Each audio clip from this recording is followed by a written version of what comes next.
हाँ जी भाई, आप लोग का स्वागत है।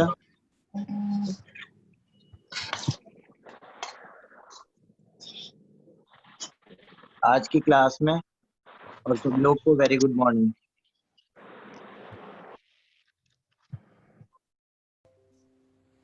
अनुज से पढ़ा रहा हूँ।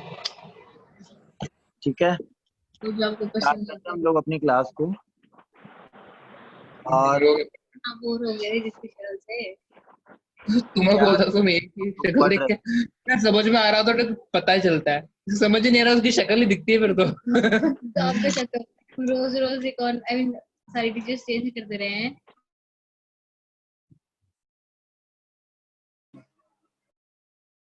चलो भाई, देखो हम लोग कल सारा जो डिस्कशन करे थे अपनी इको की क्लास में टोटल आउटले मेथड पे करे थे। और मैं ये उम्मीद कर रहा हूँ कि आप लोग को टोटल आउटले मेथड में कोई इतना इशू किसी तरीके का है नहीं। तो मार्शल का मेथड है और प्राइस इलास्टिसिटी को मेजर करने के लिए पढ़ा था हम लोगों ने। कोई इशू नहीं होना चाहिए। और उसमें रिलेशन जो है वो टोटल आउटले और प्राइस का रिलेशन बताया गया है। और प्राइस और टोटल आउटले के अकॉर्डिंग इलास्टिसिटी डिसाइड हो रही थी। जब दोनों सिमिलर डायरेक्शन में मूवमेंट कर रहे थे प्राइस और टोटल आउटले, तब तो हम बोल रहे थे इन इलास्टिक डिमांड थी। और जब अपोजिट डायरेक्शन में कर रहे थे तब इलास्टिक मतलब मोर देन वन। ठीक है। और जब प्राइस बढ़ने से या घटने से, इंक्रीज या डिक्रीज से टोटल आउटले या टोटल खर्चे या टोटल रेवेन्यू पे कोई इम्पैक्ट नहीं आ रहा था, तो हम लोगों ने बोला था कि वो सिचुएशन में elasticity will be equals to one या यूनिटरी इलास्टिक। तो इस तरीके से अपना कंसेप्ट हो गया था।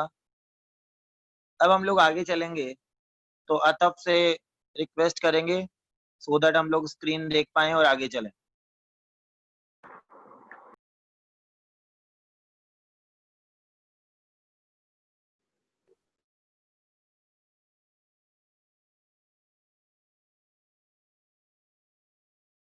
तो यहाँ पे determinants of price elasticity of demand. तो जैसे ये नया टॉपिक स्टार्ट हो गया बेटा, कल हम लोगों ने फिनिश कर दिया प्राइस इलास्टिसिटी ऑफ डिमांड के मेजर करने के कौन कौन से टाइप्स थे। तो there are four types according to our module. कौन कौन से टाइप्स हो गए थे? एक तो परसेंटेज मेथड था प्राइस इलास्टिसिटी ऑफ डिमांड को मेजर करने का। एक अगला मेथड हम लोग का था पॉइंट इलास्टिसिटी, जिसको हम जियोमेट्रिक मेथड भी बोल रहे थे। और अगला मेथड था आर्क इलास्टिसिटी। और सबसे लास्ट वाला जो मेथड था वो था टोटल आउटले मेथड, जो हम लोगों ने कल ही पढ़ा है मार्शल के ऊपर। उस पर काफी अच्छा डिस्कशन हमने करा है। आज हमारा नया टॉपिक स्टार्ट होता है determinants of price elasticity of demand. तो प्राइस इलास्टिसिटी ऑफ डिमांड को डिटर्मिनेंट्स मतलब कि कौन कौन सी चीजों पे डिपेंड करता है प्राइस इलास्टिसिटी ऑफ डिमांड। ठीक है। जैसे हम लोगों ने डिटर्मिनेंट्स ऑफ डिमांड बोले थे, तब हम लोग क्या बोला था कि कौन कौन सी चीजों पे डिपेंड करती है डिमांड। ऐसे ही determinants of price elasticity of demand बोल रहे हैं, इसका मतलब कि प्राइस इलास्टिसिटी ऑफ डिमांड जो है ना, वो बेटा कौन कौन सी चीजों पे डिपेंड करती है, ये वो टॉपिक है। तो आपसे एग्जाम में इस टॉपिक से क्वेश्चन कैसे पूछ सकता है? एक तो ये पूछ सकता है इनमें से कौन सा डिटर्मिनेंट नहीं है बेटा। तो जितने भी डिटर्मिनेंट है पहले तो वो याद करने पड़ेंगे। एक फिर अगर अंदर से कोई क्वेश्चन पूछता है तो अंदर के सारे पॉइंट हम अच्छे से पढ़ते हैं, समझते हैं। तो उसके हिसाब से बात करते हैं। बाकी ध्यान देंगे, अच्छे से पढ़ेंगे, तब मजा आएगा भाई।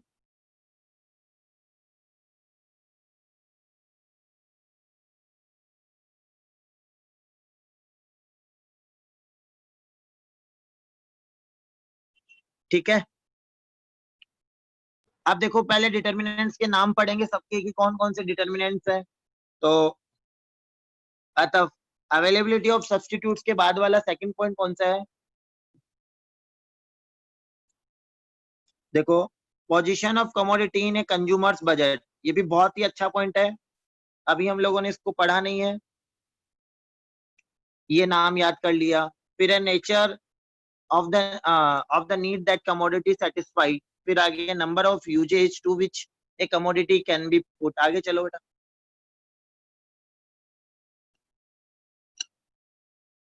फिर है consumer habit, time period, tight demand, price range, आगे बस खत्म। It mean price elasticity of demand के डिटर्मिनेंट्स कितने हैं टोटल? हमारे मॉड्यूल के अकॉर्डिंग 8 डिटर्मिनेंट्स है ना बेटा? और भी बहुत सारे हो सकते हैं, लेकिन हमें एक बार फोकस करना है इन 8 पे, क्योंकि हमने तो हमारे मॉड्यूल को ही भगवान मान रखा है, मॉड्यूल के ऊपर ही वर्क कर रहे हैं हम लोग। तो प्राइस इलास्टिसिटी ऑफ डिमांड को डिटर्मिनेंट करने वाले या उसको प्रभावित करने वाले या उस पर इफेक्ट डालने वाले कितने पॉइंट्स हैं? 8। और ये सारे मुझे आने चाहिए बेटा।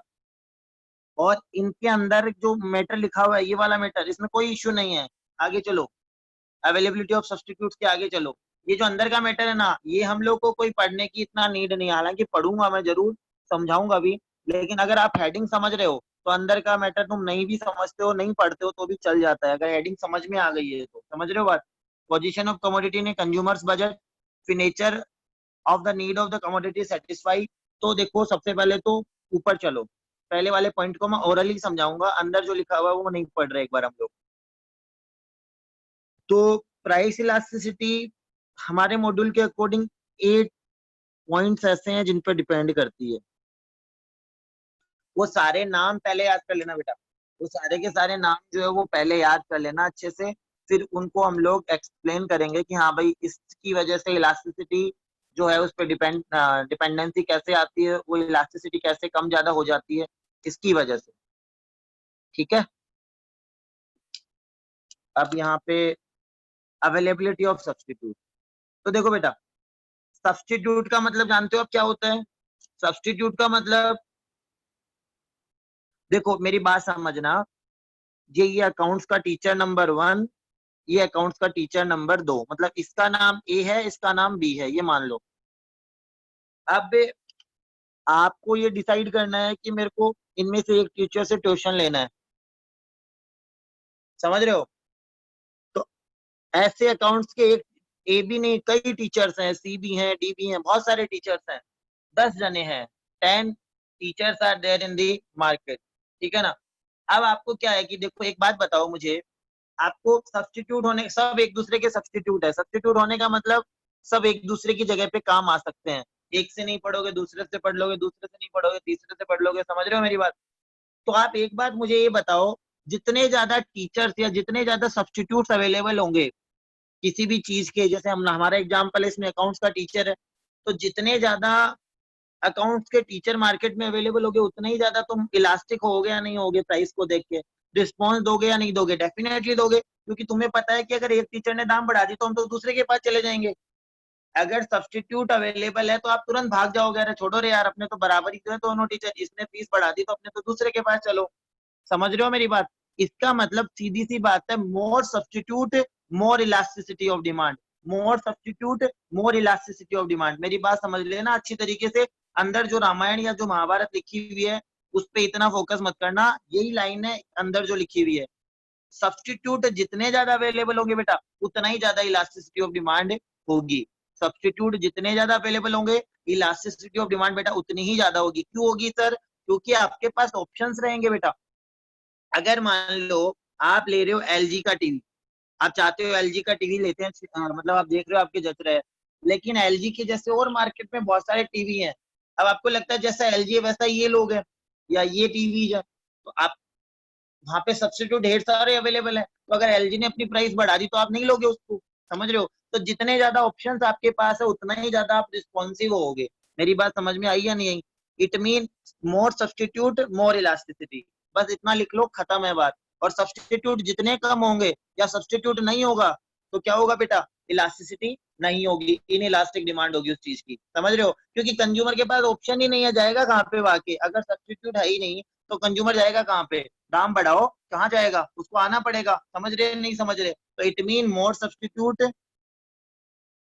मोर इलास्टिसिटी, बस इतना लिख लो, लेस सब्स्टिट्यूट लेस इलास्टिसिटी। तो जिस भी प्रोडक्ट के सब्स्टिट्यूट अवेलेबल है उस प्रोडक्ट की इलास्टिसिटी हर कितनी, मतलब बहुत ज्यादा, और जिस प्रोडक्ट के सब्स्टिट्यूट जितने कम है उतनी ही इलास्टिसिटी कम होगी। तो आप क्या कर सकते हैं, if A product have more substitute then the elasticity, yeah, then the price elasticity of that product will be very elastic या हाईली इलास्टिक, मतलब इलास्टिक होगा, कुल मिला के बात ये है। और अगर उस प्रोडक्ट के सब्स्टिट्यूट अवेलेबल नहीं है मार्केट में या कम अवेलेबल है तो उसकी डिमांड कैसी होगी, इन इलास्टिक डिमांड होगी। समझ में आई मेरी बात या नहीं समझ में आई भाई?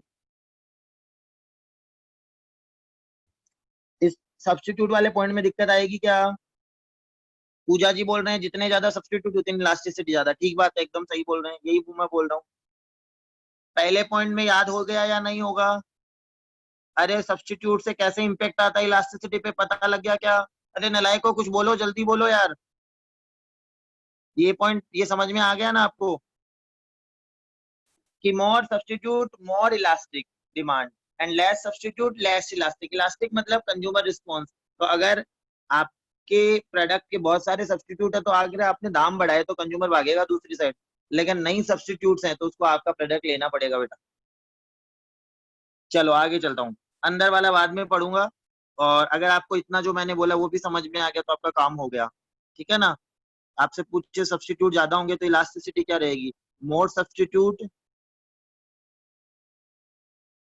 मोर substitute more elastic, less substitute less elastic. ठीक है, आगे चलते हैं। सब्स्टिट्यूट के बाद आगे वाले पॉइंट दिखाना अतफ। ये रहा सेकंड पॉइंट, ये भी अच्छा पॉइंट है। Position of A commodity in A consumers budget, बहुत ही अच्छा पॉइंट है ये। देखो इसको कैसे समझेंगे, बुक का मत पढ़ो, चाहे मैं बोल रहा हूँ बुक में भी वही लिखा हुआ है। जैसे तुम्हारी सैलरी 1 लाख रुपीज है बेटा, 1 लाख, 1 लाख, ठीक है। अब तुम उसमें से कोई 5 रुपए की चीज खरीद रहे हो, 5 रुपी प्रोडक्ट है कोई। अब वो प्रोडक्ट 5 से लेके 10 का हो गया ये मान लो, तो तुम उस प्रोडक्ट को खरीदना छोड़ दोगे क्या? नहीं छोड़ोगे यार। तुम 1 लाख रुपए कमा रहे हो, क्या फर्क पड़ रहा है? 5 की जगह 10 का हो गया, 10 दे देंगे यार, क्या फर्क पड़ रहा है? इट मीन आपका जो टोटल बजट है कितना, 1 लाख रुपए, उसमें से ये 5 रुपए कोई बहुत ही कम हिस्सा है या नहीं है बेटा? तो अगर आपने आपके टोटल बजट का, आपका जितना भी टोटल कमाई है, टोटल जो बजट है, उसमें से कोई प्रोडक्ट का जो हिस्सा है वो बहुत ही कम है, जैसे 5 रुपए 1 लाख का बहुत ही कम है, 10 रुपए कम है, 20 रुपए कम है, 100 रुपए भी कम ही है, समझ रहे हैं? तो उस सिचुएशन में आप अगर प्राइस बढ़ भी जाएंगे तो प्रोडक्ट को खरीदना छोड़ोगे नहीं बेटा। तो नहीं छोड़ रहे, इसका मतलब दाम बढ़ने से भी आप रिस्पॉन्स नहीं दे रहे। It mean your budget is 1 lakh and अगर आप क्या कर रहे हो, 5 रुपए खर्च कर रहे हो किसी भी प्रोडक्ट पे, वो प्रोडक्ट 10 का हो गया, तो वैसे देखा जाए तो काफी महंगा हो गया, पहले के कंपैरिजन में तो दुगुना प्राइस हो गया। लेकिन आप बताओ आप खरीदना बंद कर दोगे क्या? नहीं यार, 1 लाख रुपए कमा क्या फर्क पड़ रहा है यार, 5 की जगह 10 दे दूंगा। इट मीन आपके बजट में से बहुत ही कम पैसा आप उस प्रोडक्ट के लिए खर्च कर रहे थे। उस सिचुएशन में आपकी इलास्टिसिटी क्या होगी? कम होगी, इन इलास्टिक डिमांड होगी, समझ रहे हैं? लेकिन अगर यही प्रोडक्ट 1 लाख आप कमाते हो, पहले ये प्रोडक्ट आ रहा था 50,000 का, ठीक है बेटा, अब ये प्रोडक्ट आने लग गया 70,000 का, तो आप सोचोगे यार मेरे तो पहले ही आधे रुपए तो इसमें खर्च हो रहे थे, अब 70,000 देने पड़ रहे हैं। तो उस टाइम पे आप सोचोगे, सोचना पड़ रहा है, तो उस टाइम पे आपके दिक्कत होगी कि नहीं यार 70,000 में लूं या नहीं लूं या कम लूं, क्या करूं? तो उस टाइम पे आप रिस्पॉन्सिव हो जाओगे, प्राइस को देख के कम खरीदना चालू कर दोगे। इसका मतलब यहाँ पे ये सेकंड पॉइंट आराम से समझ में आएगा कि अगर कोई प्रोडक्ट आपके बजट में बहुत कम हिस्सा रखता है तब तो वो प्रोडक्ट के दाम बढ़ते हैं या घटते हैं तो भी आपकी इतने ज्यादा रिस्पॉन्स दोगे नहीं। लेकिन अगर वो प्रोडक्ट आपकी टोटल जो कमाई या टोटल जो बजट है उसमें से बड़ा हिस्सा रखता है, चाहे वो सर्विस है चाहे प्रोडक्ट, तो वहां पे इलास्टिसिटी ज्यादा होगी। तो दूसरा पॉइंट क्या बोला मैंने? मैं ये बोल रहा हूँ, हेडिंग क्या है? Position of A commodity in A consumers budget. तो आपको ये बोलना है, अगर कमोडिटी की पोजीशन, मतलब अगर कमोडिटी बहुत सस्ती है और बजट बहुत ज्यादा है, तब तो अगर वो कमोडिटी चाहे महंगी होती है चाहे सस्ती होती है फिर भी इन इलास्टिक डिमांड होगी, है ना? कंज्यूमर रिस्पॉन्स नहीं करेगा। और अगर आपके बजट का बहुत बड़ा हिस्सा है जिस कमोडिटी पे आप खर्च कर रहे हो, तो उस सिचुएशन में क्या होगा बेटा? उस सिचुएशन में अगर आपके बजट बजट का बहुत बड़ा हिस्सा है तो फिर आप इलास्टिक हो जाओगे। समझ में आई क्या मेरी बात? कि कोई किसी की दिक्कत है जल्दी बताओ।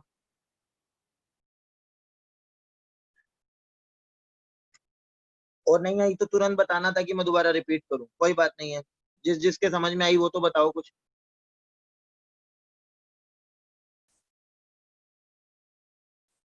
आर्यन को आ गया समझ में? जल्दी बोलो रे, कुछ तो बोलो यार। आ गया समझ? Yes sir. हाँ रिपीट, कोई बात नहीं। कौशल को, यश को, इन दो बच्चों को नहीं आया, और किसी को नहीं आया? प्लीज जल्दी बताओ, जल्दी पूरा एकदम। मेरे को आ गया, ठीक है। यश को आ गया, ठीक बात है। चलो फिर भी एक दो बच्चों को नहीं आया, फिर भी मैं बताता हूँ। देखो बेटा, जिस भी बच्चे को नहीं आया वो खुद समझ ले कि उस बच्चे की सैलरी मान लो 1 लाख रुपए है। तो 1 लाख में से वो कोई 10 रुपए 5 रुपए की कोई चीज लेकर आ रहा है, कोई प्रोडक्ट लेकर आ रहा है बेटा। तो 5 रुपए की कोई प्रोडक्ट लाया, अब पहले 5 की लाता था, अब वही प्रोडक्ट 10 रुपए का हो गया। तो यार 1 लाख रुपए की सैलरी है, वो 5 रुपए कोई आपके मायने रखते हैं क्या 1 लाख में से? तो अब वो 10 का भी हो जाएगा, तो तुम खरीदोगे या नहीं खरीदोगे बताओ मेरे को? बोले सर हम तो खरीदेंगे, क्या फर्क पड़ रहा है, 5 का हो चाहे 10 का हो, हमारे पास तो 1 लाख रुपए की सैलरी, तो 2 4 5 रुपए 10 रुपए 20 रुपए तक का क्या देखना। ऐसा होता है या नहीं होता है? तो अगर आप, तो उस टाइम पे आप रिस्पॉन्स नहीं दे रहे बेटा प्राइस चेंज होने का। तो प्राइस चेंज होने का रिस्पॉन्स नहीं दे रहे ना, 5 से 10 का भी खरीद रहे हो भाई, दुगना प्राइस हो गया। फिर भी आपके बजट में से तो बहुत थोड़ा सा ही था ना वो। तो आपका बजट है ज्यादा, और उसका बहुत ही कम रेशियो में आप उस प्रोडक्ट पे खर्च कर रहे हो, तो उस प्रोडक्ट की प्राइस बढ़ भी जाती है या घट जाती है, तो आपका रिस्पॉन्स नहीं होगा इतना। तो अगर रिस्पॉन्स नहीं होगा, मतलब डिमांड आप कम ज्यादा नहीं करोगे, डिमांड उतनी ही रखोगे, ले लोगे, चलो दे दे यार तू तो, पहले 5 की पुड़ी आती थी, अब 10 की दे, मैं तो 1 लाख कमाता हूँ, क्या दिक्कत, क्या फर्क पड़ रहा है? समझ रहे हो मेरी बात? तो उस तरीके से अगर आपके बजट में से बहुत थोड़ा सा हिस्सा खर्च कर रहे हो आप किसी प्रोडक्ट पे, तो उस प्रोडक्ट के प्राइस कम होते हैं या ज्यादा होते हैं, तो आप उस प्रोडक्ट को खरीदना बंद नहीं करते या कम नहीं करते। समझ रहे हैं मेरी बात? तो उस टाइम पे आपने रिस्पॉन्स कम दिया, मतलब इनइलास्टिक डिमांड। लेकिन अगर आपकी सैलरी 1 लाख है, पहले वो प्रोडक्ट 50,000 का आ रहा था, 50,000, सोचो, तुम समझो कितना बड़ा खर्चा था। 1 लाख में से आधा रुपया तो वो प्रोडक्ट या वो सर्विस ही ले गया था तुम्हारा। अब वही प्रोडक्ट 50,000 की जगह 70,000 का आने लग गया, 70,000। तो बताओ तुम्हें सोचना पड़ेगा या नहीं पड़ेगा? तुम रिस्पॉन्स दोगे या नहीं दोगे? देखोगे अरे यार ये तो गड़बड़ हो रहा है, इतना पैसा तो मेरा इधर ही जा रहा है। तो उस टाइम पे तुम फिर उस कमोडिटी को कम खरीदना चालू कर दोगे, क्योंकि आपको फर्क पड़ रहा है बेटा। तो जहां पे फर्क पड़ता है, जहां पे कंज्यूमर रिस्पॉन्स देता है, ठीक है ना, जो consumer response, it mean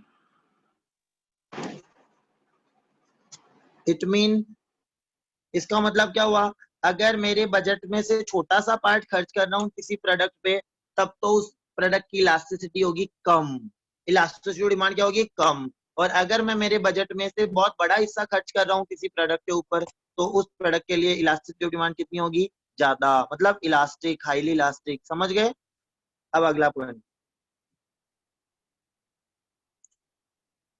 nature of the need that A commodity satisfied. देखो ये भी अच्छा पॉइंट है, इसको याद रख लेंगे। क्या बोल रहे हैं, इसको पढ़ रहे हैं, लग्जरी गुड्स की जो होती है ना, वो इलास्टिक होती है। इलास्टिक मतलब मोर देन वन, लग्जरी मतलब आरामदायक, और नेसेसरी गुड्स होती है उनकी इनइलास्टिक होती है बेटा।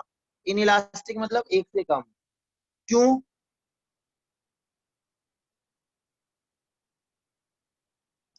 क्यों भाई? देखो बेटा ये बहुत आसान है।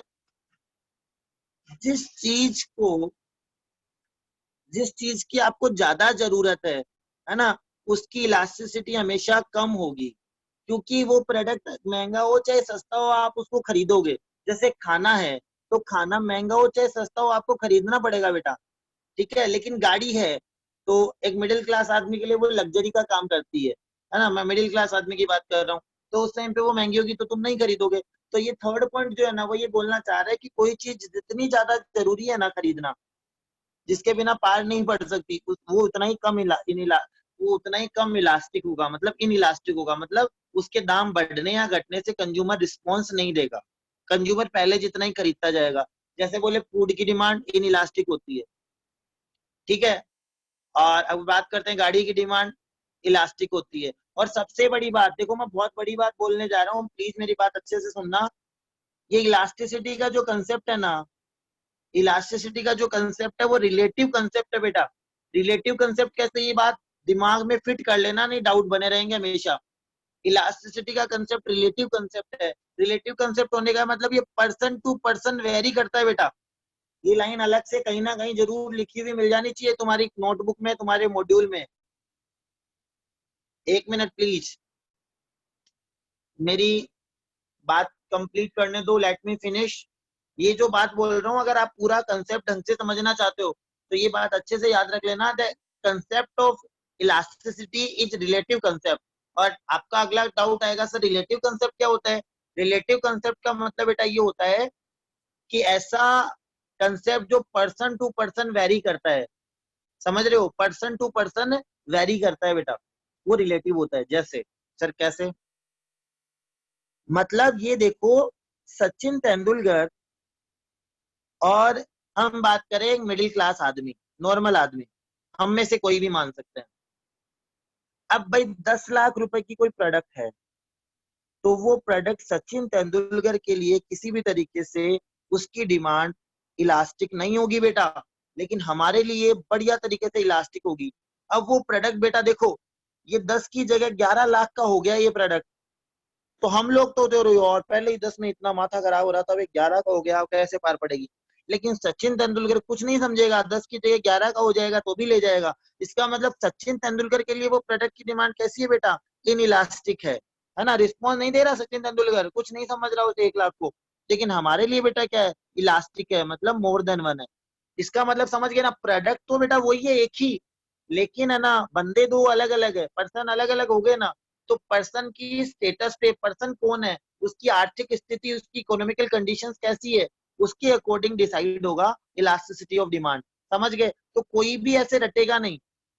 हाँ, रटने के लिए 2-3 चीजें हैं। जैसे हम बोले नेसेसरी गुड्स की इनइलास्टिक होती है, लग्जरी गुड्स की हाईली इलास्टिक होती है, बस ये रट लो। लेकिन अब तुम्हें कोई पूछे कि बताना लैपटॉप की डिमांड कैसी होगी, तो तुम बोलना कि तू ये बता लैपटॉप तू खरीद रहा है या सचिन तेंदुलकर खरीद रहा है, उसके हिसाब से बताऊंगा मैं तेरे को। समझ रहे हो मेरी बात? मैंने बहुत इंपॉर्टेंट बात बोली है।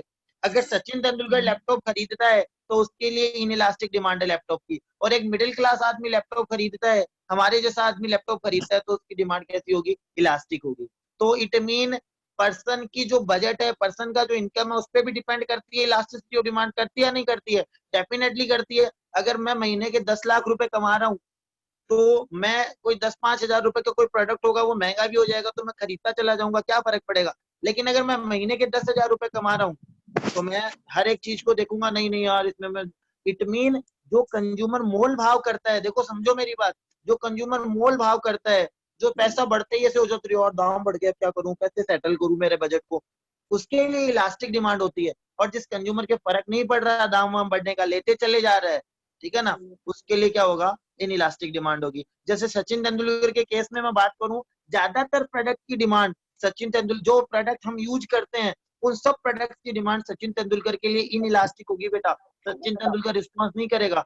1 लाख का कंप्यूटर वो 2 लाख में भी खरीद लेगा, कोई फर्क नहीं पड़ेगा, तो उसके लिए इन इलास्टिक है। लेकिन मेरे लिए, आपके लिए 1 लाख का कंप्यूटर 2 में आने लग गया, तो डेफिनेटली बढ़िया तरीके से इलास्टिक होगी। It mean the concept of elasticity of demand is relative concept. What is relative concept? इसका मतलब ये है सर, ये पर्सन टू पर्सन वेरी करता है। कोई भी प्रोडक्ट है वो मेरे लिए इलास्टिक हो सकता है और आपके लिए इन इलास्टिक हो सकता है। समझ रहे हो मेरी बात? तो ये ध्यान रख लेना, ये वाली बात, प्लीज गड़बड़ मत कर देना। ठीक है, अब देखो अगले पॉइंट पे आ रहा हूं मैं। ये रिलेटिव वाली बात मैंने अलग से बताई है, प्लीज इसको ध्यान रखियो। पोजीशन ऑफ ए कमोडिटी ने कंज्यूमर बजट। अब मान लो कंज्यूमर का बजट है 5 करोड़ का और कोई प्रोडक्ट आ रहा है 10,000 का, वो 15 का भी हो जाएगा, तो कंज्यूमर के कोई फर्क पड़ेगा क्या? कुछ नहीं फर्क पड़ेगा, ले रहे 15 में ले, क्या फर्क पड़ा। लेकिन अगर कंज्यूमर का टोटल बजट है 20,000 रुपए और वो प्रोडक्ट पहले 10 का आ रहा था, 15 का आने लग गया, तो कंज्यूमर के फर्क पड़ेगा क्या? हाँ जी जरूर पड़ेगा, टोटली 20,000 रुपए बेचारे के पास। तो इसका मतलब समझ में आ गया या नहीं आया? दूसरा पॉइंट, दूसरा तो हमने समझ लिया था, दूसरा पॉइंट समझ में आया या नहीं आया? कि जितना ज्यादा मेरा बजट है तो छोटी मोटी चीजों पे मेरा इलास्टिसिटी का फर्क नहीं पड़ेगा, मतलब इतना दिक्कत नहीं आएगी। फिर nature of the need of commodity satisfy. तो अगर अर्जेंट है, अगर कोई नेसेसिटी गुड है उसके लिए इलास्टिक होगी, कोई लग्जरी गुड है उसके लिए इलास्टिक होगी डिमांड। ठीक है, अब मिडिल क्लास आदमी के लिए बेटा हम देखते हैं, जैसे एसी होती है वो लग्जरी में ले लेते हैं, मिडिल क्लास आदमी के लिए बोल रहा हूँ मैं, थोड़ा बहुत ठीक ठाक पैसे कोई कमा रहा है उसके लिए एसी भी लग्जरी नहीं है। ठीक है ना, एसी कंफर्ट में आ जाता है। आज से 5-7-10 साल पहले हम एसी का नाम सुनते थे, ऐसे लगता था कि यार ये तो पैसे वालों लोगों के घर पे ही होती है। समझ रहे हो? आजकल नॉर्मल बंदा भी इसको अफोर्ड करता है, नॉर्मल मतलब थोड़ा ठीक ठाक वो कमा रहा है तो करता है। तो इसका मतलब क्या है कि डिपेंड करता है सिचुएशंस पे कि कौन सा। अब हम लोग नॉर्मली देखते हैं तो एसी लग्जरी में ले लेते हैं हम लोग, क्योंकि नॉर्मली हर कोई इतना इजीली अफोर्ड नहीं कर सकता। तो ऐसे प्रोडक्ट की डिमांड हमेशा इलास्टिक होती है बेटा, एक से ज्यादा होती है। और जो प्रोडक्ट हमारे लिए जरूरी है, ठीक है ना, जरूरी जैसे हम लोग बात करें खाना हो गया, पानी हो गया, इनकी एक से कम होगी, इन इलास्टिक होगी। तो नेचर अगर नेसेसरी है तब लेस देन वन, और अगर लग्जरी है तो मोर देन वन, और अगर कंफर्टेबल है, अगर यहाँ कंफर्टेबल नहीं लिखा हुआ है, 3 वर्ड होते हैं। एक तो नेसेसरी में तो क्या होता है बेटा, लेस देन वन। लग्जरी में क्या होता है बेटा, मोर देन वन। और कंफर्टेबल में क्या होगा, आरामदायक में होगा इक्वल्स टू वन। तीनों वर्ड याद रखना। अगर आपके एग्जाम में लग्जरी वर्ड आता है तो एक से ज्यादा मतलब इलास्टिक या हाईली इलास्टिक, या एक से कम आता है तो मतलब सॉरी नेसेसरी वर्ड आता है तो एक से कम मतलब इन इलास्टिक, और कंफर्टेबल वर्ड आता है बेटा तो equals to one, unit elastic. फिर अगला पॉइंट, फोर्थ पॉइंट,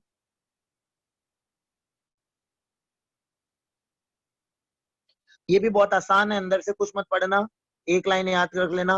बोला number of uses which a commodity can be put, तो आप इसमें ये लिख दो more uses more elasticity, less uses less elasticity. सीधी सी बात है, खत्म है। क्या है मैं बताता हूँ। जैसे मैंने सब्सटीट्यूट वाले पॉइंट में भी तो यही बताया था बेटा आप लोगों को, more substitute more elasticity of demand, less substitute less elasticity of demand. सही है। और फोर्थ पॉइंट में मैं क्या बोल रहा हूँ, more uses more elasticity, less uses less elasticity. कैसे? जैसे कोई प्रोडक्ट होता है, उसका एक ही यूज है, वो एक ही काम आता है, समझ रहे हो? जैसे उसका काम एक ही है तो उसकी इलास्टिसिटी कम होगी। और ऐसा कोई प्रोडक्ट या सर्विस है जो बहुत सारे काम में आता है, जैसे इलेक्ट्रिसिटी का एग्जांपल इन लोगों ने दे रखा है। तो इलेक्ट्रिसिटी हम लोग को पता है बेटा बहुत सारी चीजों में काम आती है, ठीक है ना। तो इलेक्ट्रिसिटी का एग्जाम, इलेक्ट्रिसिटी जब सस्ती होती है ना तो लोग उसको बहुत ज्यादा कंजप्शन करना चालू कर देते हैं, क्योंकि बहुत सारी चीजें वो कर सकते हैं। उसने एसी में भी काम में ले लिया, वो कोई मशीन भी चला रहा है फैक्ट्री में, और मशीनें उसने लगा दी, इलेक्ट्रिसिटी बहुत सस्ती है, टीवी फ्रिज, मतलब अगर बहुत सस्ती बिजली आ रही है तो हम क्या करेंगे, उसको हर कितना ही काम में लेंगे बिना ध्यान दिए हुए, ठीक है। और अगर महंगी हो गई बिजली तो हम क्या करेंगे, जो काम काम के यूजेज है ना उनमें ही लगाएंगे। जैसे लाइट चलानी हो तो लाइट ही चलाएंगे, है ना। ऐसे नहीं हर कुछ सारे पंखे वंखे सब चालू है। तो आप ये समझो कि कोई प्रोडक्ट के जितने ज्यादा यूज होते हैं ना, उसकी इलास्टिसिटी उतनी ही ज्यादा होती है। और ऐसा कोई प्रोडक्ट है जिसका यूज केवल एक ही है तो उसकी इलास्टिसिटी क्या होगी बेटा, कम होगी। तो इसको प्लीज आप याद रख लेंगे इस पॉइंट को। नंबर ऑफ यूजेस से कैसे रिलेशन है इलास्टिसिटी का। कोई भी सर्विस या कमोडिटी की जो यूज है वो जितनी ज्यादा है ना, जितने चीजों में उसको यूज लिया जा सकता है उतनी ज्यादा इलास्टिसिटी होगी। तो अंदर से कुछ पढ़ने की जरूरत नहीं है, सीधा लिख देना मोर यूजेज मोर इलास्टिसिटी। और नेचर में क्या बोल दोगे, लग्जरी गुड है उसकी मोर देन वन, नेसेसरी की लेस देन वन, और कंफर्टेबल की इक्वल्स टू वन, ठीक है। नंबर ऑफ यूजेज में क्या बोलोगे, जितने ज्यादा यूज है किसी भी कमोडिटी या सर्विस के, उसके उतने ही ज्यादा इलास्टिक होने, उतनी ज्यादा इलास्टिसिटी होगी। फिर आगे चलो, पांचवा पॉइंट टाइम पीरियड। ये भी बहुत आसान है और बहुत इंपॉर्टेंट है। कैसे है टाइम पीरियड, मैं बताता हूँ। अब देखो टाइम पीरियड, अब मेरी बात ध्यान से समझना। जैसे मान लो तुम्हारी शादी आज से 6 महीने बाद है, समझ रहे हो, तुम्हारी शादी आज से 6 महीने बाद है। तो तुम आज जैसे मान लो जूते वूते खरीदने गए मार्केट में, तो बेटा आज तुमको लग रहा है कि यार नहीं जच रहे, महंगे लग रहे हैं, ठीक है यार कहीं दूसरी जगह से खरीदेंगे आराम से, चलो ठीक है 6 महीने पड़े हैं अभी तो, ऐसे बोलते हैं नहीं बोलते। लेकिन मान लो तुम्हारी शादी कल ही है, कल सुबह ही तुम्हारे फेरे हैं। अब आज तुम जूते लाने जाओ तो तुम लेकर आओगे या नहीं आओगे, जरूर आओगे यार। वहां पे नहीं देखोगे यार दाम ज्यादा ले रहा है कम ले रहा है, दे रहे यार जल्दी दे। इसका मतलब जितना कम टाइम पीरियड आपके पास है, मतलब आपको अर्जेंट अर्जेंट है किसी प्रोडक्ट की नीड, तो टाइम पीरियड में अर्जेंसी वाला भी बोल सकते हैं। तो आपके लिए कोई प्रोडक्ट जितना अर्जेंट है, टाइम पीरियड कम है आपके पास उसको खरीदने के लिए, तब इलास्टिसिटी उतनी ही कम होगी, उतना ही कम रिस्पॉन्स दोगे, चुपचाप ले आओगे, दे रहे यार कल के तो फेरे हैं, आज दे कोई जूते वूते दे जल्दी से, पैसे वैसे दे रहे, तुझे पता कितने पैसे वैसे करते हैं नहीं करते। लेकिन साल पड़ा है एक, तो हम लोग 1000 दुकानों पे जा जाके कितनी जगह, कभी जयपुर गए, कभी बॉम्बे गए, कभी सीकर में देख रहे हैं, ठीक है, जितना जैसे जो लोग जिधर उनका अप्रोच है वो उधर जाने की कोशिश करता है।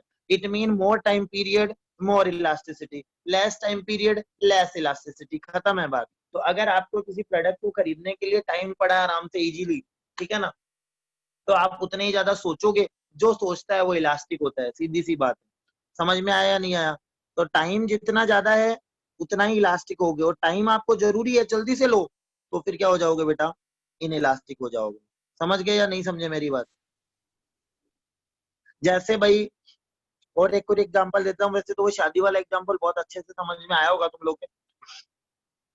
अब जैसे कोई कोचिंग चला रहा है कोई बंदा, कोई भी डायरेक्टर है, तो उसके 12th में एक टीचर है, वो कहीं चला गया, मान लो उसको कोई गवर्नमेंट जॉब लग गया, वो मैथ्स का टीचर था, चला गया, ठीक है। अब उसके भाई बीच में सिलेबस पड़ा हुआ है, तो उसको क्या करना पड़ेगा, जल्दी से टीचर अरेंज करना पड़ेगा। तो वो फिर टीचर अच्छा पैसा पेमेंट भी मांगता है ना, तो वो क्या करेगा, देगा उसको, देगा नहीं देगा। लेकिन अभी मतलब 12वीं का बैच स्टार्ट नहीं हुआ, अभी है ना 12वीं क्लास स्टार्ट होने में 3 महीने पड़े हैं, बस आज उसको फैकल्टी अरेंज करनी है ताकि वो स्टार्ट कर ले बाद में। तो वो आराम से 3 महीने का टाइम है, वो आराम से 10 टीचर को ट्राई करेगा, अच्छा पढ़ा रहा है प्लस पेमेंट भी सही सेट हो रहा है, तो आराम से लेगा, तो वहां पे इलास्टिसिटी कम होगी। तो टाइम पीरियड अगर आपके पास कम है तो आप इलास्टिक नहीं हो सकते, आपको जल्दी डिसीजन लेना पड़ेगा। इट मीन डिसीजन तुम जल्दी से लेना पड़ रहा है तुम्हें, है ना, टाइम कम है डिसीजन लेने के लिए, तो तुम्हारी इलास्टिसिटी कम से कम होगी। किसी को दिक्कत है इस पॉइंट में बेटा? किसी को दिक्कत है, मुझे बताओ जल्दी, टाइम पीरियड वाले दिक्कत वाले पॉइंट में। तो टाइम पीरियड अगर आपके पास कम है तो इलास्टिक आप कम होगे, समझ गए ना? अब यहाँ पे ये, अब आपको कोई पूछता है कि है ना, देखो अब मेरी बात, मैं बहुत ही इंपॉर्टेंट बात बता रहा हूँ, रटने की कोशिश बिल्कुल मत करो। अब आपको कोई ये पूछता है कि है ना, तू मेरे को ये बता कि ये जो, जैसे मैं यहाँ पे ऑफिस में बैठा हूँ, तो एक मेरे सामने एलसीडी या एक कंप्यूटर पड़ा हुआ है, तो मैं पूछता, अगर आपसे कोई पूछता है बेटा इस कंप्यूटर की डिमांड कैसी है, तो तुम कभी भी ये मत बताना कि इलास्टिक है, इन इलास्टिक है, या इक्वल्स टू 1 है। तुम ये बताना खरीद कौन रहा है, पहले ये बता मेरे को, खरीद कौन रहा है उस प्रोडक्ट को, ये बता। तो वो बोलता है बिल गेट्स खरीद रहा है, तो तुम क्या बोलोगे, कुछ नहीं है इलास्टिसिटी, इलास्टिसिटी कोई इलास्टिसिटी नहीं है, बहुत ही कम इलास्टिक है, जीरो इलास्टिक मान लो तुम तो। लेकिन वो बोले कि भाई मैं खरीद रहा हूँ, तो बोले यार तेरी तो स्थिति इतनी बढ़िया नहीं है, तो तेरे लिए क्या होगी, इलास्टिक होगी। समझ रहे हैं नहीं समझ रहे? It mean product elastic in elastic नहीं होता है, बंदे पे डिपेंड करता है कि इलास्टिसिटी उसके लिए है या नहीं है। मेरी बात समझ गए? अब एसी की डिमांड, हाँ मैं एक बार, 1 मिनट में सारे पॉइंट्स एक्सप्लेन कर दूं, उसके बाद में इन सबके बारे में बात करूंगा, जो जो भी पॉइंट्स में थोड़ा लिखा हुआ है, ठीक है लकी? अब एसी की डिमांड है, वही बात है, एसी की डिमांड। अब कोई बंदा महीने के 15,000 रुपए कमा रहा है बेटा, उसके लिए एसी की डिमांड कैसी होगी, इलास्टिक होगी। और अगर कोई बंदा महीने के 15 लाख रुपए कमा रहा है, तो वो क्या समझता है एसी को, समझ रहे हो? तो कैसी होगी, इन इलास्टिक होगी। इट मीन प्रोडक्ट पे डिपेंड नहीं करता है इलास्टिसिटी है या नहीं है, डिपेंड किस पे करता है, बंदे की पॉकेट पे, बंदे की इनकम पे, बंदे की स्टेटस पे, बंदे की हालचाल क्या है, उस पे डिपेंड करता है। समझ रहे हैं नहीं समझ रहे मेरी बात? अगर आज से 6 महीने पहले मेरे पास आराम से बढ़िया पैसे पड़े थे, ये मान लो, और आज मेरे पास पैसे नहीं है, तो बात ये, आज से 6 महीने पहले मेरी डिमांड इन इलास्टिक थी, मतलब मैं किसी भी प्रोडक्ट को आराम से खरीद पा रहा था, और आज मैं ही हूँ वो जो बंदा मैं हूँ। अब मान लो बिल गेट्स है, उसके बहुत भयंकर घाटा लग जाए, उसके पास कुछ नहीं बचे, तो उसके लिए भी एसी की डिमांड कैसी हो जाएगी, इलास्टिक हो जाएगी। लेकिन आज की बात करता हूँ तो उसके लिए कैसी है बेटा, इन इलास्टिक है। समझ रहे हो मेरी बात? तो इसका मतलब इलास्टिसिटी का जो कंसेप्ट है ना, वो पर्सन के अकॉर्डिंग तुम आंसर दोगे, ऐसे नहीं है प्रोडक्ट को सुनते ही आंसर डाल दिया तुमने बस। हाँ, लग्जरी गुड्स के लिए इलास्टिक, कंफर्टेबल के लिए इक्वल्स टू 1, और नेसेसरी के लिए क्या हो जाएगी बेटा, नेसेसरी के लिए लेस देन 1। अब हमारे लिए जैसे मान लो कंफर्टेबल गुड्स कौन सी हो सकती है, हम बात करें जैसे हमारे लिए लग्जरी हो गई एसी कार, हमारे लिए ये सब क्या है, लग्जरी है। लेकिन सचिन तेंदुलकर के लिए लग्जरी नहीं है बेटा, उसके लिए तो कंफर्ट है, या ये नेसेसरी में भी आ सकता है, उसको तो गाड़ी चाहिए, नेसेसरी हो गई। मतलब आदमी का जो स्टेटस होता है ना, जो उसकी इनकम होती है, उसके अकॉर्डिंग डिसाइड होता है लग्जरी और ये सब चीजें। समझ गए होंगे मेरी बात। लेकिन एग्जाम में लग्जरी लिखा हुआ आता है तो आंसर क्या होगा? अब सचिन तेंदुलकर के लिए हेलीकॉप्टर लग्जरी में आएगा ना कि एसी लग्जरी में आएगी बेटा। हेलीकॉप्टर है, एरोप्लेन वगैरह है, वो उसके लिए लग्जरी में आएगी। ठीक है ना, वो तो उसके पास भी इतना इजीली नहीं मिलेंगे, तो वो चीजें उसके लिए क्या आएंगी? लग्जरी में आएंगी, तो वो उसके लिए वहां पे लग्जरी प्रोडक्ट वो होगा। It mean luxury product, necessary product और कंफर्टेबल प्रोडक्ट जो है ना, वो भी चेंज होते रहते हैं पर्सन टू पर्सन। समझ रहे होंगे मेरी बात। तो हमारे लिए जो लग्जरी है सचिन तेंदुलकर के लिए वो कंफर्टेबल हो सकती है। अब सचिन तेंदुलकर की लग्जरी क्या होगी? हेलीकॉप्टर होगा यार, उसके लिए गाड़ी काहे की लग्जरी है यार? गाड़ी तो उसके लिए नॉर्मल बात है। तो लग्जरी तो ऐसी चीज होती है जो एक तो ऐसे अलग से माहौल बनाती हो, तो उसके लिए गाड़ी थोड़ी माहौल बनाएगी यार। तो वो तो बंदे पे डिपेंड करेगा। तो ये टाइम पीरियड वाला पॉइंट मैंने बता दिया। कंज्यूमर हैबिट्स, कंज्यूमर हैबिट्स मतलब कंज्यूमर हैबिट भी बहुत आसान है।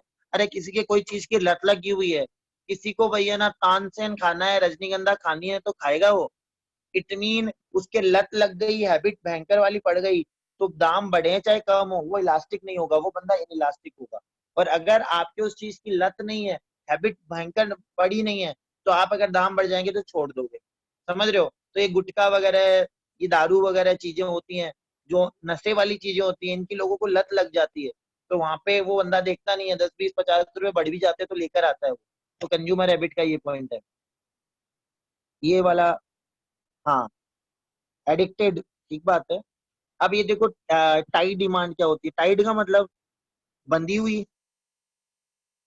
ठीक है ना, टाइट का डिमांड कौन सी होगी? बंधी हुई। टाइट की जगह तुम यहाँ पे एक वर्ड यूज कर सकते हो बेटा, क्या? आ, हम क्या बोल सकते हैं? टाइट की जगह तुम कॉम्प्लीमेंट्री डिमांड भी बोल सकते हो इसको। कॉम्प्लीमेंट्री डिमांड, ये भी अच्छा पॉइंट है, क्योंकि सब्स्टिट्यूट तो हमने सीख लिया। सब्स्टिट्यूट का तो हमें पता लग गया कि जितने ज्यादा सब्स्टिट्यूट होंगे किसी प्रोडक्ट के, उतनी ज्यादा इलास्टिसिटी होगी। लेकिन टाइट डिमांड को हम कॉम्प्लीमेंट्री डिमांड के अकॉर्डिंग भी बात कर सकते हैं। हालांकि वर्ड टाइट ही आता है जनरली, कॉम्प्लीमेंट्री वर्ड कम आता है। टाइट डिमांड का मतलब होता है ऐसे प्रोडक्ट की डिमांड जो दोनों प्रोडक्ट क्या होते हैं, एक साथ यूज होते हैं। ठीक है ना, टाइट का मतलब एक दूसरे पे डिपेंड कर रहा है। जैसे इंक की डिमांड जो है वो पेन की डिमांड पे डिपेंड करती है बेटा, क्योंकि पेन जितने ज्यादा बिकेंगे उतनी ज्यादा इंक बिकेगी। तो इनकी डिमांड कैसी है? टाइट डिमांड है। समझ रहे हैं नहीं समझ रहे? अब लैपटॉप की डिमांड और सॉफ्टवेयर की डिमांड, ये भी टाइट डिमांड है। जितने ज्यादा लैपटॉप बिकेंगे उतने ज्यादा सॉफ्टवेयर का बिजनेस चलेगा। सही है नहीं है? और हम बात करें कोचिंग स्टूडेंट्स की डिमांड और एक बुक डिपो वाले बंदी की, तो बुक डिपो भी तभी चलेंगे जब कोचिंग्स में स्टूडेंट्स आएंगे। जैसे अभी ये टाइम पे कोचिंग में स्टूडेंट्स वगैरह नहीं आ रहे, तो बुक डिपो भी इतने अच्छे से नहीं चल रहे। ठीक है ना। तो टाइट डिमांड का मतलब है ऐसे प्रोडक्ट की डिमांड जो एक दूसरे पे डिपेंड है और एक साथ साथ उनकी डिमांड होती है। तो टाइट डिमांड जो होती है ना, वो इनइलास्टिक होती है बेटा। जितनी ज्यादा डिमांड टाइट होगी उतना ही ज्यादा इनइलास्टिक होगा। सर ऐसा क्यों? ठीक है, टाइट डिमांड का क्या बोल रहा हूँ बेटा मैं? टाइट डिमांड कैसी होती है? इनइलास्टिक होती है। क्यों होता है उसका रीजन आना चाहिए। तो कोई बोल रहा है the demand for those good which are tied is normally inelastic as against those whose autonomous nature. क्यों टाइट डिमांड इनइलास्टिक क्यों होती है? अब मेरी बात समझो, जैसे गाड़ी और पेट्रोल। अब एक बात बताओ, गाड़ी की डिमांड, ये पेट्रोल की डिमांड गाड़ी की डिमांड से बंधी हुई है या नहीं बंधी हुई है? मतलब टाइट है या नहीं है? अब गाड़ी तुमने खरीद ली बेटा, खरीद चुके हो तुम, खरीद ली गाड़ी। अब पेट्रोल महंगा भी होगा तो भी तुम पेट्रोल को खरीदोगे या नहीं खरीदोगे? अरे गाड़ी खरीद ली तो पेट्रोल थोड़ा बहुत महंगा भी हो गया तो खरीदोगे या नहीं खरीदोगे?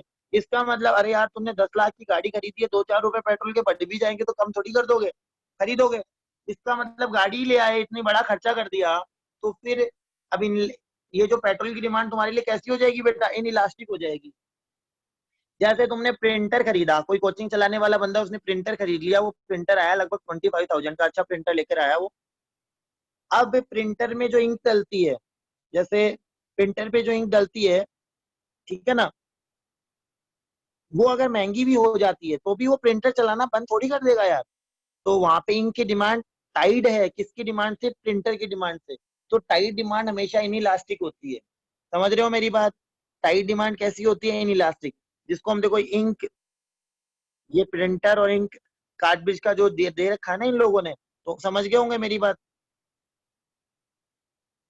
जैसे मान लो कोचिंग में आए, कोचिंग में फीस है तुम्हारी 50,000 रुपए, बुक्स आ रही है कितने रुपए की? अब कोचिंग तुमने अगर चूज कर ली, 50,000 पे कर दिए, तो अब बुक्स जो है वो पहले 1500 की आती थी, अब मान लो 2000 की आ रही है, तो भी आप क्या खरीदना बंद कर दोगे क्या उनको? नहीं, क्योंकि अपने कोचिंग पे इतना खर्चा कर दिया तो बुक्स महंगी भी होगी तो खरीदना पड़ेगा यार आपको।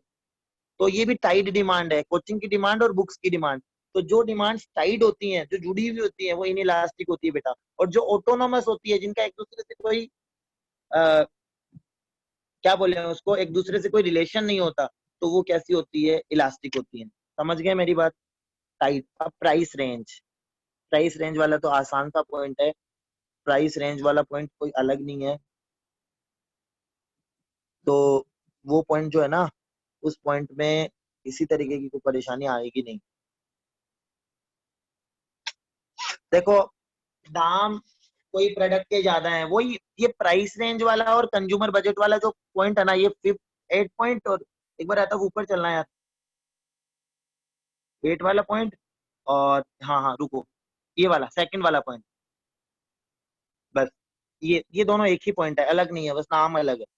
प्राइस रेंज वाले पे चलो, देखो मैं बताता हूँ। अब मान लो कोई प्रोडक्ट 2 रुपए का आ रहा था, 2 रुपीज का आ रहा था, वो 3 का हो गया, तो आपके कोई फर्क पड़ेगा क्या? नहीं पड़ेगा, ले लोगे यार, चल 3 में दे यार तो कोई बात नहीं। लेकिन कोई प्रोडक्ट 20,000 का आ रहा था, 20,000 रुपीज का आ रहा था, अब वो 30 का आने लग गया, तो पेट में दर्द होगा या नहीं होगा? जरूर होगा यार, 20 से सीधे ही 30 कर दिए किसने, तो ये क्या मतलब हुआ? कोई ऐसे नहीं बोलता 2 से 3 कर दिए यार, ये क्या मतलब हुआ? समझ रहे हो ना? इसका मतलब प्राइस रेंज किसी प्रोडक्ट का कम है ना बेटा, तो वहां पे उस प्रोडक्ट की डिमांड इनइलास्टिक होगी। और अगर प्राइस रेंज ज्यादा है तो वो प्राइस बढ़ाएगा ना या कम करेगा, तो वहां पे इलास्टिसिटी ज्यादा होगी। It mean more price range more elasticity, less price range less elasticity, more महंगा मोर इलास्टिक, मोर सस्ता लेस, सॉरी, मोर लेस सस्ता लेस इलास्टिसिटी। समझ गए? जितना ज्यादा महंगा है उतना ज्यादा इलास्टिक है, जितना ज्यादा सस्ता है उतना कम इलास्टिक है।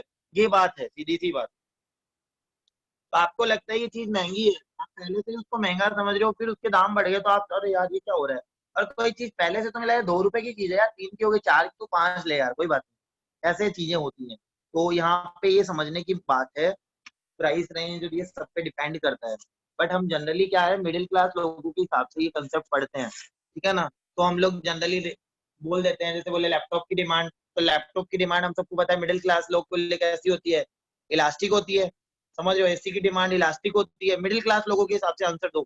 लेकिन अगर हम लोग यही आंसर अगर सचिन तेंदुलकर के हिसाब से देंगे तो उल्टे हो जाएंगे सारे आंसर। समझ रहे हो ना? तो आप प्रोडक्ट को मत रटना, पहले उसको पूछना। बोले कि ना शादी में जो जूते लेकर आते हैं उनकी डिमांड कैसी होती है बेटा? तो आप बोलोगे बेटा शादी कब है? वो बोले शादी अभी 4 घंटे बाद फेरे हैं, जूते हैं नहीं दूल्हे के पास। तो बताओ आप डिमांड कैसी होगी? जल्दी से लेकर आना पड़ेगा, अर्जेंट है उसके लिए, तो इन इलास्टिक डिमांड होगी। और बोले शादी कब है? बोले अब शादी तो यार अभी कम से कम 1 साल बाद है, तो बोला कि आराम इलास्टिक डिमांड होगी। It mean if you have more time period for decision making, the elasticity of demand will be more, है ना? और अगर आपके पास डिसीजन मेकिंग के लिए टाइम पीरियड कम है तो इलास्टिक डिमांड कितनी होगी बेटा? कम होगी।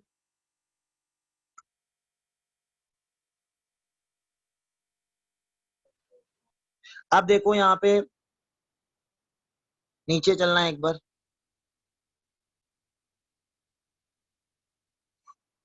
बस, और बस बस। अब वो 8 जो पॉइंट हमने आज पढ़े हैं वो एक बार वापस सब लोगों को दिखा दो। फर्स्ट पॉइंट पे चलो एक बार, determinants of elasticity of demand. कि इलास्टिसिटी ऑफ डिमांड किन किन चीजों पे? तो अवेलेबिलिटी ऑफ सब्स्टिट्यूट वाले में क्या आंसर है?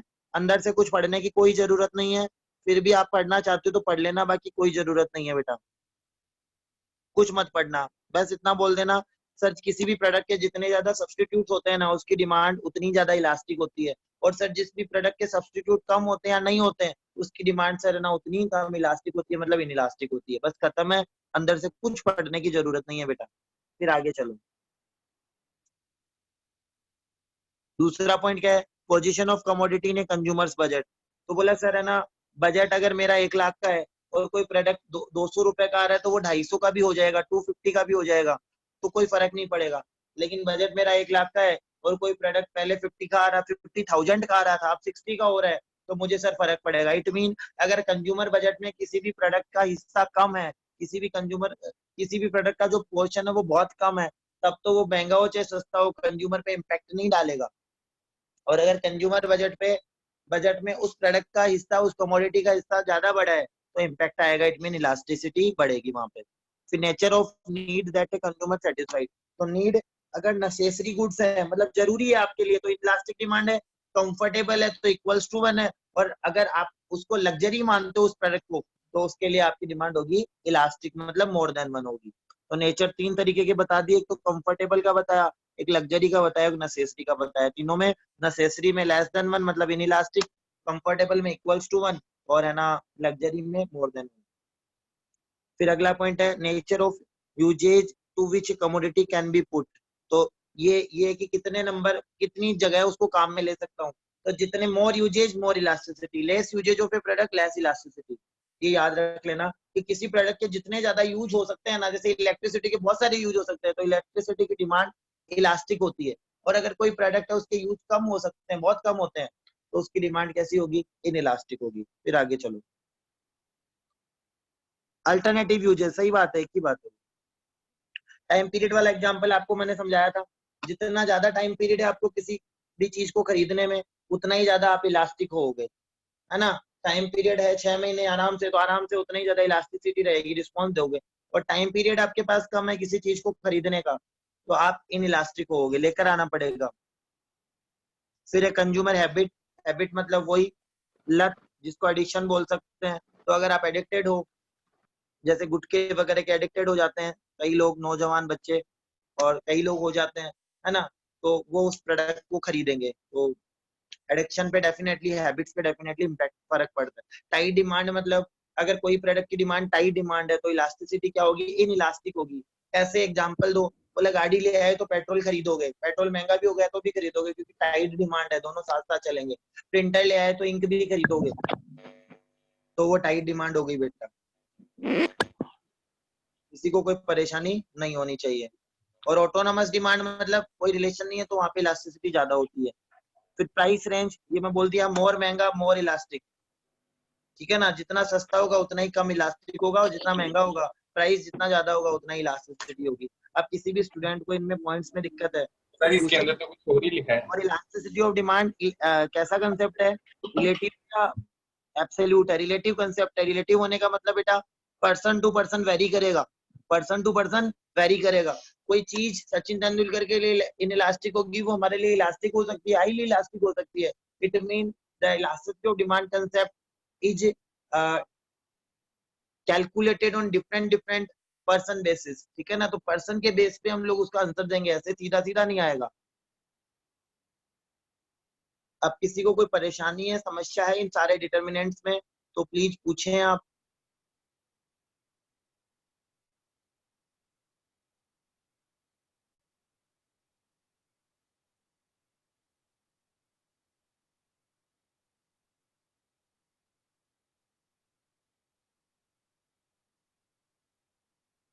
किसी की दिक्कत है तो पूछ सकता है भाई वो।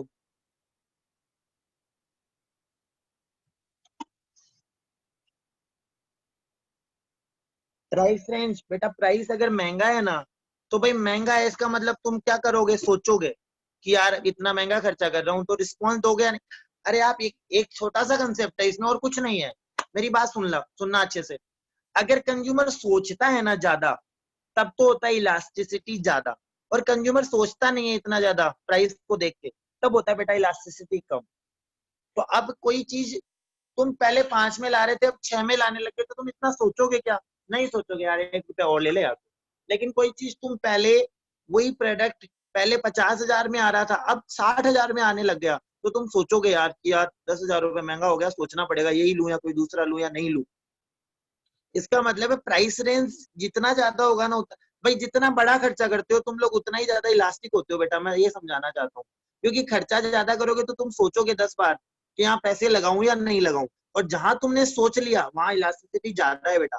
अगर तुमने सोच समझ के खर्चा करा है इसका मतलब इलास्टिसिटी ज्यादा है, समझ रहे हो। और तुम्हें सोचने का मौका नहीं मिल रहा, या तो तुमने जानबूझ के नहीं सोचा या तुम्हें सोचने का मौका ही नहीं मिल रहा कि तुम्हें भाई आपके पापा ने बोला है या आपके घर वालों ने बोला है कि कोई मेहमान आए हुए हैं और मेहमान आए हुए हैं तो नाश्ता वगैरह लेकर आना है, ठीक है। तो आप किसी शॉप, अब आपको ये पता है विद इन 10 मिनट्स आपको नाश्ता चाहिए ही चाहिए, वो इस तरीके के कोई मेहमान है, तो आप क्या करोगे, जो भी तुम्हारे पास में कोई शॉप होगी वहां से समोसे वमोसे लोगे। तो समोसे या कोई भी जो मान लो तुम लेते हो, तुम्हें लग रहा है कि यार समोसा आता तो वैसे 15 रुपए का, ये मेरे से 25 ले रहा है, लेकिन तुम्हारे पास ऑप्शन नहीं है, सोच नहीं सकते, ले दे यार तू दे जल्दी दे, ऐसे हो गया। तो हम लोग के पास जल्दी देना मतलब सोच नहीं पा रहे हो, तो अगर अर्जेंसी है तो हम लोग क्या करेंगे, कम इलास्टिक होंगे। और दाम जितने ज्यादा होते हैं उतना ही ज्यादा सोचते हैं, यार इतने पैसे लग रहे हैं, सोचो थोड़ा, ले नहीं ले बाद में ले क्या करें, तो वहां पे इनइलास्टिक वहां पे इलास्टिक हो गए। तो प्राइस रेंज जितना ज्यादा होगा बेटा उतना ही ज्यादा इलास्टिसिटी होगी, और प्राइस रेंज जितना कम होगा उतनी ही कम इलास्टिसिटी होगी। अब बताओ कोई परेशानी है? कंफर्टेबल में कितना आंसर करके आओगे एग्जाम में, equals to 1 unitary elastic. Luxury में क्या करके आओगे, इलास्टिक या हाईली इलास्टिक। और नेसेसरी में क्या करके आओगे, लेस देन 1 या इन इलास्टिक। फिर अगर एग्जाम में क्वेश्चन आ गया कि इलास्टिसिटी का कंसेप्ट रिलेटिव है या एब्सोल्यूट, तो बोलोगे रिलेटिव। रिलेटिव क्यों है, क्योंकि ये पर्सन टू पर्सन वेरी करता है, ये पर्सन टू पर्सन वेरी करता है। अच्छा, बुक में प्राइस रेंज का टॉपिक है, तो ये तो देखो 2 ही लाइन में है, goods which are very high price range is very or in very low price range have inelastic demand, but those in middle range have elastic demand। अच्छा, देखो क्या है, प्राइस रेंज में इन्होंने क्या बोला है। अब यहाँ ये पॉइंट जो है ना 8 पॉइंट और वो जो कंज्यूमर बजट वाला पॉइंट है ना, वो एकदम सेम है बेटा।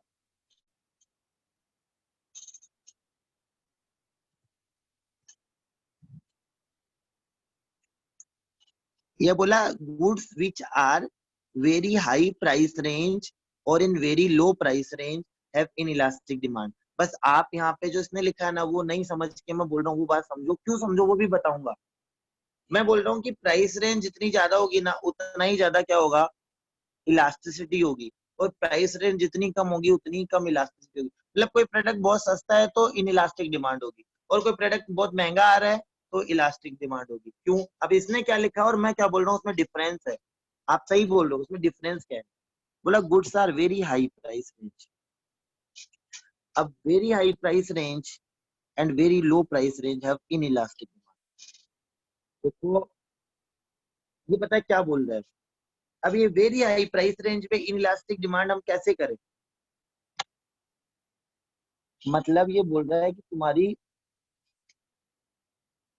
कोई जो प्रोडक्ट है ना, वो product very high price range का मतलब ये यहाँ पे बोलना चाह रहा है केवल उसको अमीर लोग खरीद रहे हैं।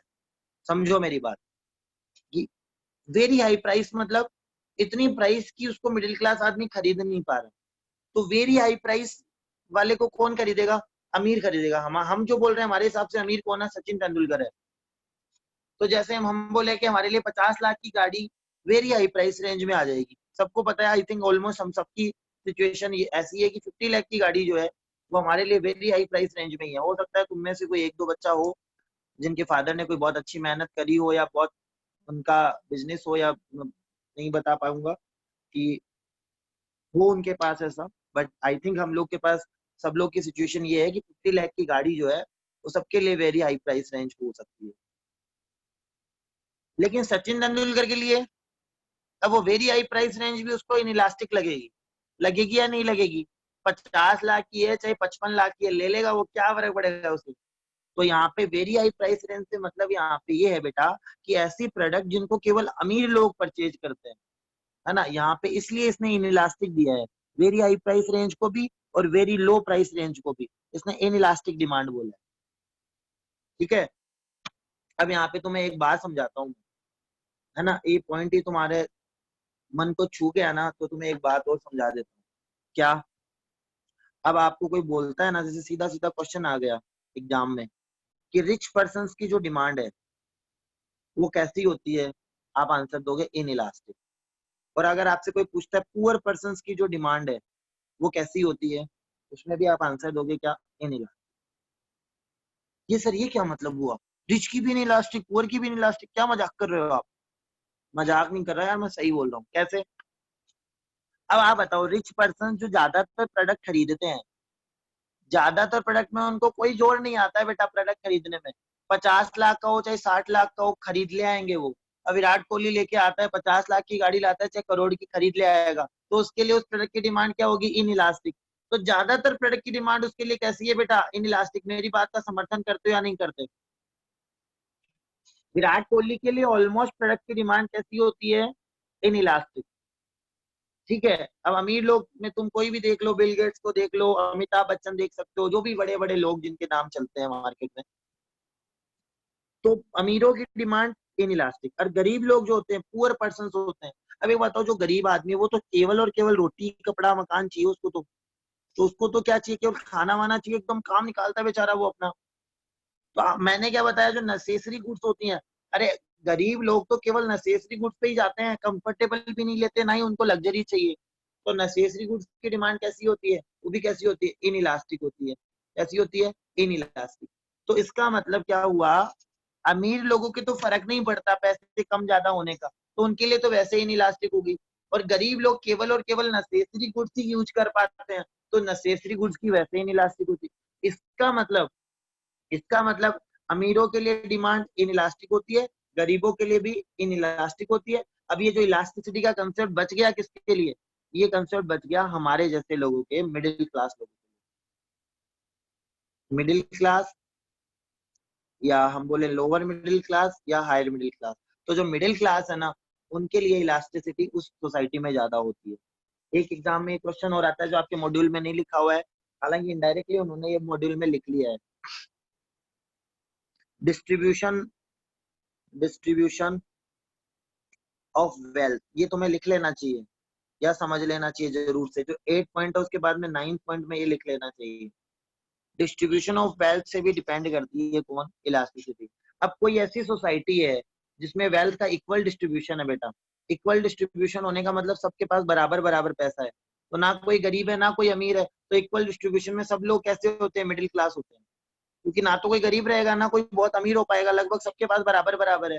तो जहाँ पे डिस्ट्रीब्यूशन, इक्वल डिस्ट्रीब्यूशन है जिस सोसाइटी में वेल्थ का, वहां पे इलास्टिसिटी क्या होती है, ज्यादा, मतलब मोर देन वन, मतलब इलास्टिक होती है बेटा। तो अगर किसी सोसाइटी में वेल्थ डिस्ट्रीब्यूशन इक्वल है, समान है, एक जैसा है, तो वहां पे इलास्टिसिटी ज्यादा, मतलब इलास्टिक डिमांड होती है।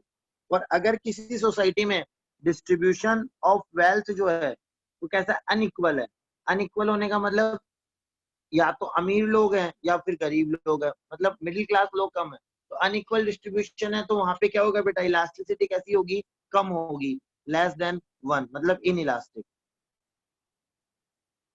तो आपसे एग्जाम में क्वेश्चन पूछ लिया कि कोई भी ऐसी सोसाइटी जिसमें वेल्थ का डिस्ट्रीब्यूशन इक्वल है, तो वहां पे इलास्टिसिटी ज्यादा होती है कम होती है, तो तुम आंसर क्या दोगे, ज्यादा होती है। और अगर कोई पूछ ले कि ऐसी कोई सोसाइटी है, ऐसा कोई कंट्री है जिसमें वेल्थ डिस्ट्रीब्यूशन कैसा है, अनइक्वल है, तो तुम सोचोगे अनइक्वल मतलब या तो गरीब या अमीर, बीच के लोग है ही नहीं, तो वहां पे कैसी होगी, इन इलास्टिक होगी।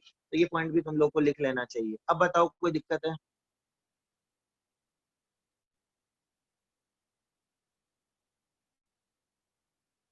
तो वो प्राइस रेंज वाला पॉइंट उसको ऐसे समझना कि वेरी हाई प्राइस को भी इन इलास्टिक ले रहा हूँ और वेरी लो प्राइस को भी इन इलास्टिक ले रहा हूँ, क्योंकि वो इनडायरेक्टली ये बोलना चाह रहा है कि वेरी लो प्राइस मतलब नेसेसिटी, और वेरी हाई प्राइस वाली चीजें खरीदेगा कौन, केवल और केवल अमीर आदमी खरीदेगा, तो अमीर के लिए वैसे इन इलास्टिक होती है, और वेरी लो प्राइस वैसे इन इलास्टिक होती है, इसलिए उसने बोला ये वाली बात।